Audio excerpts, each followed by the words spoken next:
এই মুহূর্তে সম্মানিত প্রধান অতিথি, বাংলাদেশ নিযুক্ত ইসলামিক প্রজাতন্ত্রী ইরানের সম্মানিত কালচারাল কাউন্সিলর, হিজ এক্সেলেন্সি জনাব সৈয়দ মীর মোহাম্মদী, আজকের এই সভার সভাপতি এবং লালকুটি সাহিত্য পরিষদের উপদেষ্টা এবং এখানকার গদিনা শিল্পী সাহেব, আমাদের বন্ধুবর সৈয়দ ডক্টর আহমদুল হাদি এবং ঢাকা ইউনিভার্সিটির ফার্সি ডিপার্টমেন্টের প্রফেসর, আমাদের খুবই অন্তরের মানুষ আমাদের ভাই ডক্টর আব্দুল সবুল এবং মোহাম্মদ আব্দুল হাই সাহেব, বিশিষ্ট ইসলামী চিন্তাবিদ। ওনার একটা বই এখানে আমি দেখতে পাচ্ছি, তো খুবই চমৎকার। উনি বঙ্গের ফার্সি ভাষা ও সাহিত্য চর্চার ইতিহাস, এই ইতিহাস নিয়ে উনি অনেক গবেষণা করেন। আমাদের আনোয়ারুল আজিম ইসলাম উনি আলোচনা করে গেলেন আমার ভাই মৌলানা সিদ্দিক। আলোচনা আমরা আসলে কি করব, অনেক কথা জমা, কারণ ইরান যুদ্ধ শুরু হওয়ার পর থেকেই তো অন্য কোনো নিউজ আমরা শুনি না, কোনো সাহিত্য পড়ি না, ভুলে গেছি।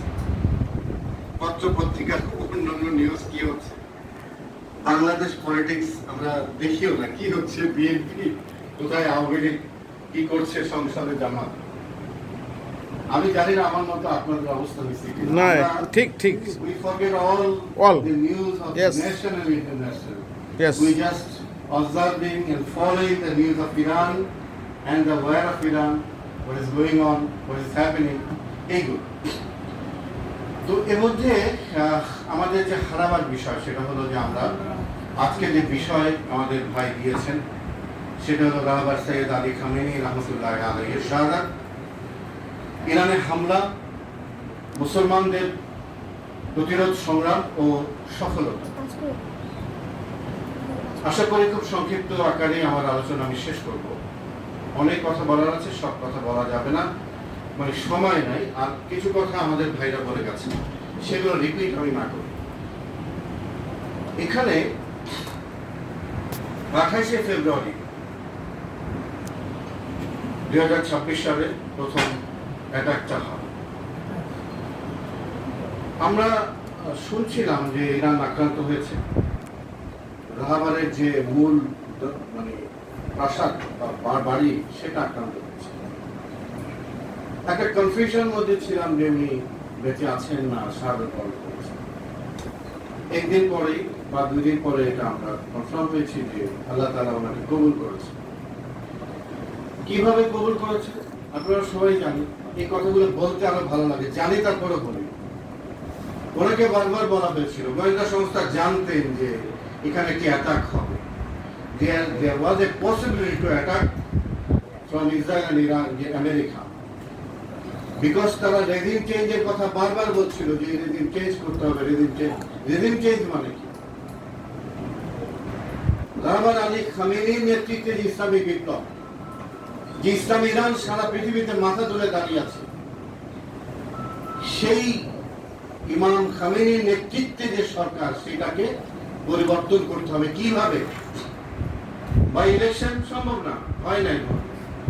By the support of the people হয় নাই, তো নাম ছিল তো, কিন্তু দেখা গেছে যে বিপ্লব বা যে মানে গণজোট যে আন্দোলনটা চলছিল, সেই আন্দোলনের 50% 70% হলো সব মোসাদের এজেন্ট। ওরা অরিজিনাল ইরানি না, সব দালাল বিভিন্ন জায়গা থেকে আসছে এবং তাদেরকে ধরা হয়েছে, শাস্তি দেওয়া হয়েছে, ঠান্ডা হয়ে গেছে। তাহলে কি করতে হবে? যেটা করে সাধারণত ইসরায়েল,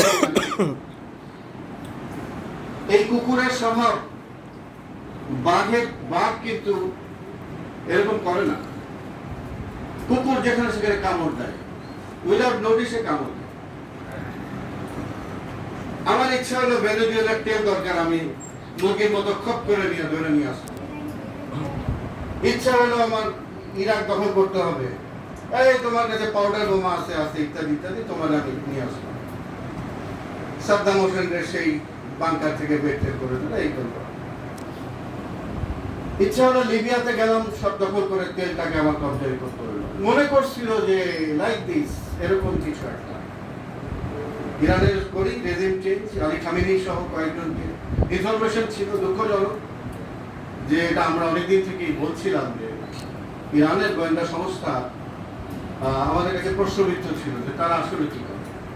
একটার পর একটা ইরানের বীর সৈনিকদেরকে টার্গেটিং কিলিং, কোন রুমে আছে, কোন ফ্ল্যাটের কোন রুমে কোন জায়গায় আছে, কি অবস্থায় আছে, ওইভাবে তারা সেই ইসরায়েল থেকে অথবা মধ্যপ্রাচ্যের ঘাটিগুলো ব্যবহার করে টার্গেটিং কিলিং করা হচ্ছিল দীর্ঘদিন ধরে।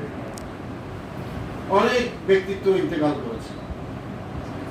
ইরানের ভিতরে গোয়েন্দা সংস্থা নিয়ে আমাদের একটা প্রশ্ন ছিল, দুঃখ ছিল। আমরা তো প্রশ্ন করতে পারি না, দুঃখ ছিল যে এত দুর্বল কেন, এবং সেই তারই শিকার হলো। তো কথা আমি ফিরে